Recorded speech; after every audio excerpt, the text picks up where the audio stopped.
AIDS जनजागृती सप्ताह अंतर्गत जळगाव जामोद शहरातील श्रीपाद कृष्ण कोल्हटकर महाविद्यालयामध्ये राष्ट्रीय सेवा योजना विभाग रेड रिबन क्लब तर्फे एड्स बाबत माहिती व जागृतीपर मार्गदर्शन 6 डिसेंबर रोजी आयोजित करण्यात आले होते। राष्ट्रीय एड्स नियंत्रण कार्यक्रम बुलढाणा जिल्हा पर्यवेक्षक गजाननराव देशमुख यांनी एड्स या आजाराविषयी, एड्स समजुती व गैरसमजुती तसेच घ्यावयाची काळजी व करावयाच्या उपाययोजना या अनुषंगाने विद्यार्थी-विद्यार्थिनींना सविस्तर मार्गदर्शन केले।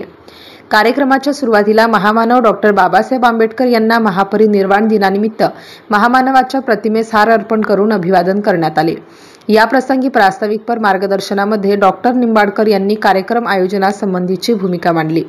कार्यक्रमाच्या अध्यक्षस्थानी महाविद्यालयाचे प्राचार्य डॉक्टर गिरीश माई हे होते, तर प्रमुख उपस्थितीमध्ये राष्ट्रीय एड्स नियंत्रण कार्यक्रम जळगाव जामोद तालुका समुपदेशक संदीप बंबटकर, राष्ट्रीय सेवा योजना कार्यक्रम अधिकारी डॉक्टर निलेश निंबाडकर, प्राध्यापक विनोद बावस्कर, प्राध्यापक अर्चना जोशी, प्राध्यापक आकाश निलजे यांची उपस्थिती होती।